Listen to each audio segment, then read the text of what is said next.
Oke, eee, assalamualaikum warahmatullahi wabarakatuh.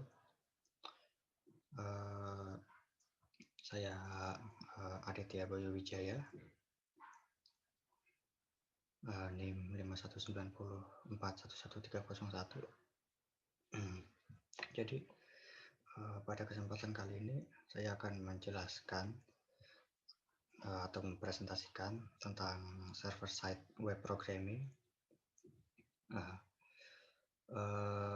server side web programming ini, untuk, eee, prodi informatika ya, semester ketiga.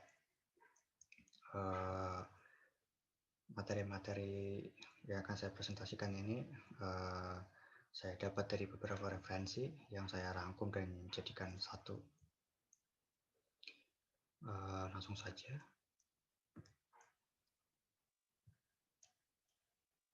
Nah, jadi, apa sih server side web programming itu? Oke, kita, eee, ke penjelasannya dulu ya.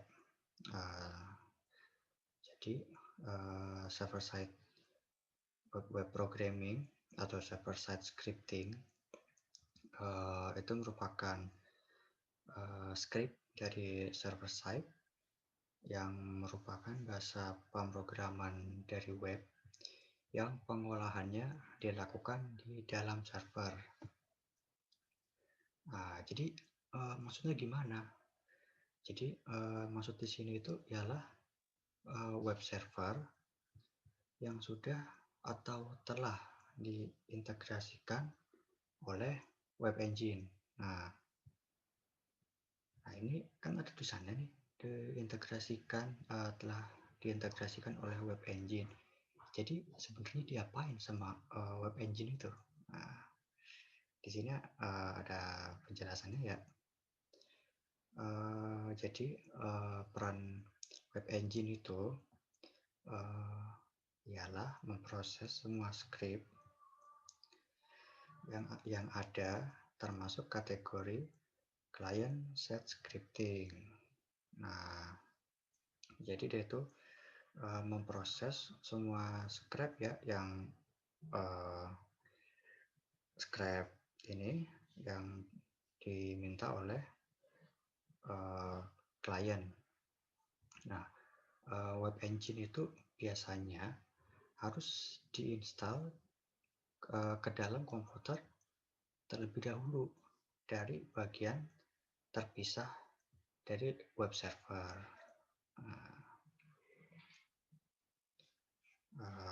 Kita lanjut.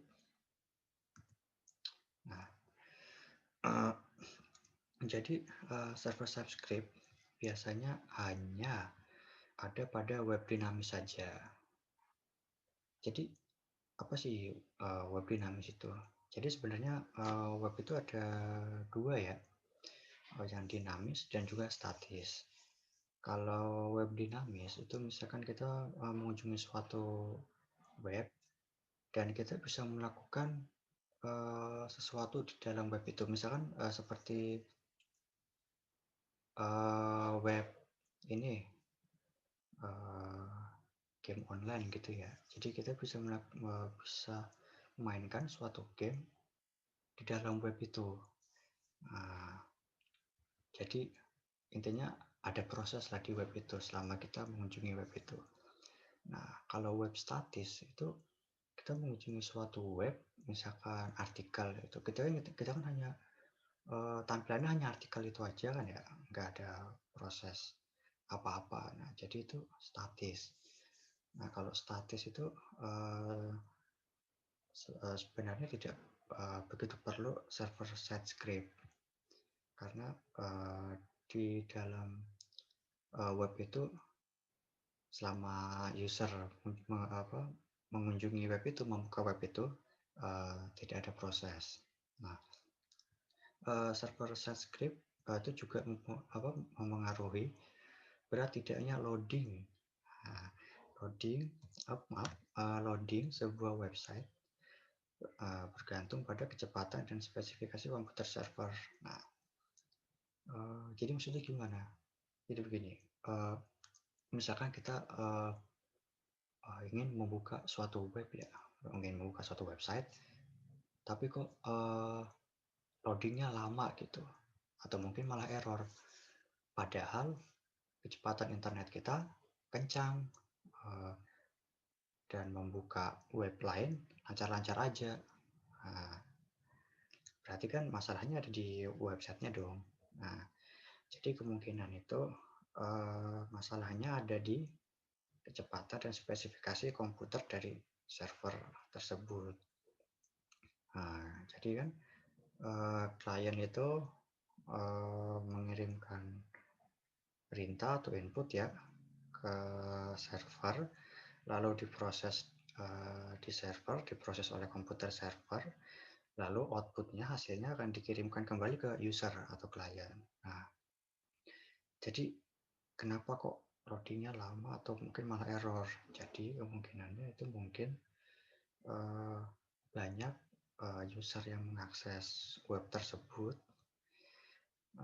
jadi, komputer servernya kemungkinan kewalahan. Nah, kewalahan, untuk memproses, banyaknya permintaan dari user yang ingin atau akan mengunjungi web tersebut. Nah, jadi karena komputernya kewalahan, jadi mungkin, eee, mungkin jadi lebih membutuhkan waktu untuk proses, ya, contohnya jadi loading webnya jadi lama, atau mungkin malah error.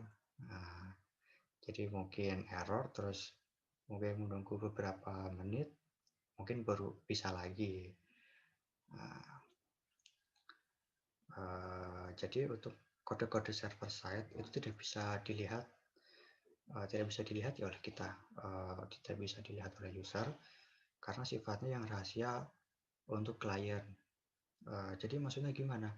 Jadi klien itu atau user, dia kan mengirimkan input atau permintaan, nah seperti yang saya bilang tadi, mengirimkan input atau permintaan, nah itu akan dikirimkan ke server dan akan diproses oleh komputer server.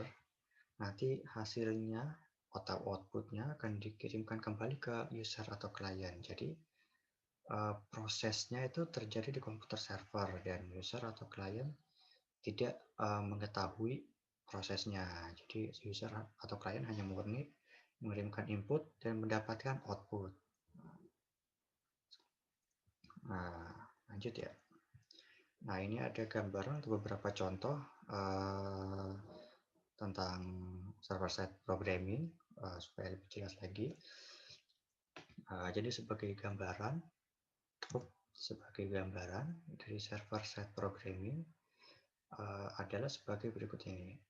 Misalkan Anda ingin membuat skrip atau program untuk menjumlahkan dua bilangan dengan menggunakan PHP. Nah, andaikan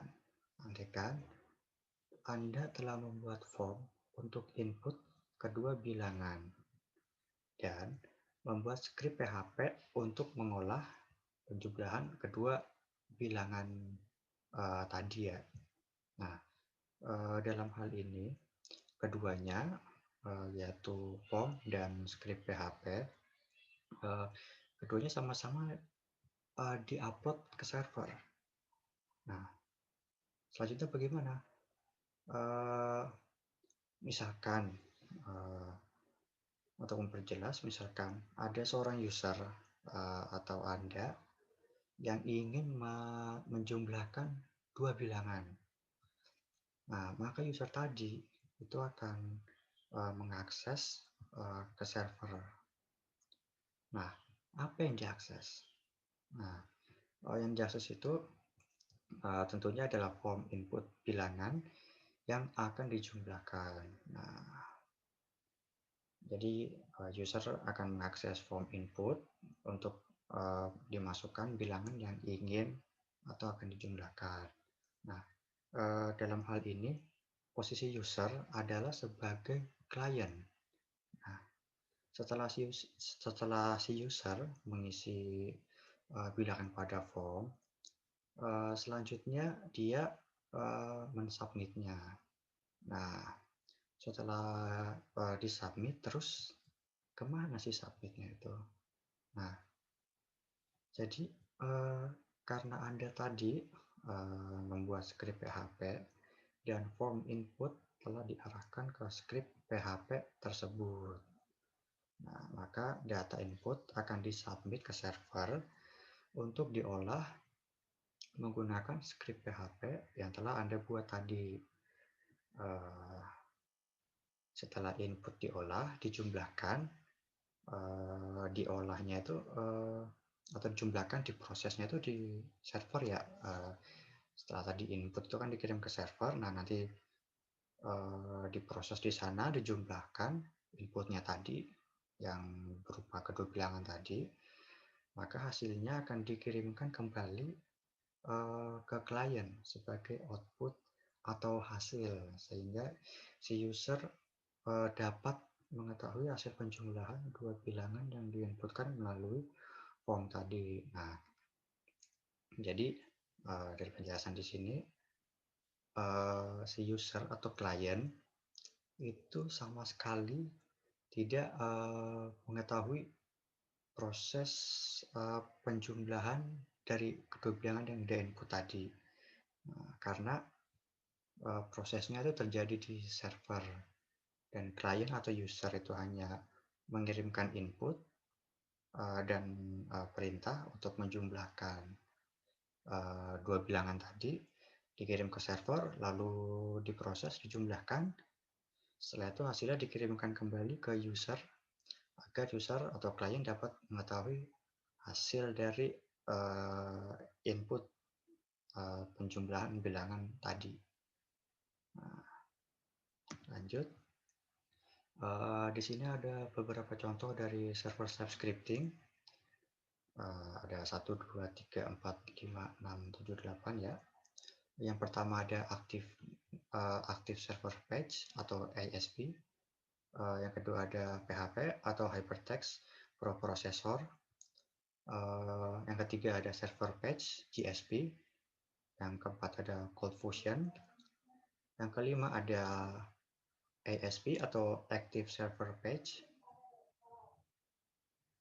Yang keenam ada GSP atau Java Server Page. Yang ketujuh ada Lasso. Yang kedelapan ada SSI. Nah, ini ada beberapa, ada sebuah gambar ya. Misalkan tadi sebagai user atau klien bisa menggunakan misal laptop atau smartphone ya, atau gadget, ponsel atau komputer PC ya. Nah, jadi klien ini melalui masing-masing gadget mereka mengakses server melalui internet. Nah, seperti saya jelaskan tadi, misalkan klien mengirimkan input seperti tadi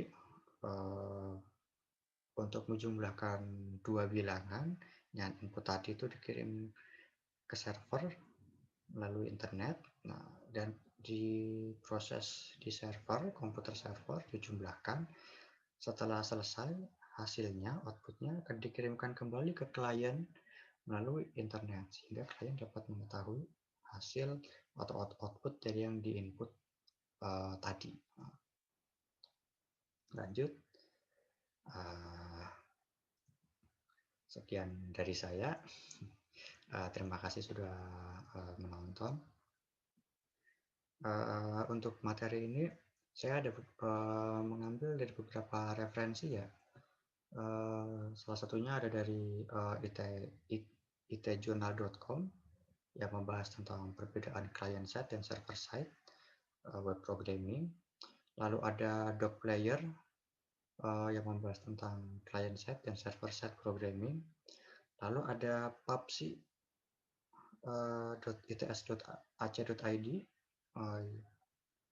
yang membahas tentang client side scripting dan server side scripting. Nah, jadi mungkin itu dulu dari saya. Semoga pembahasan saya kali ini dapat bermanfaat untuk kalian semua dan menambah wawasan untuk kita semua. Akhir kata, wassalamualaikum warahmatullahi wabarakatuh.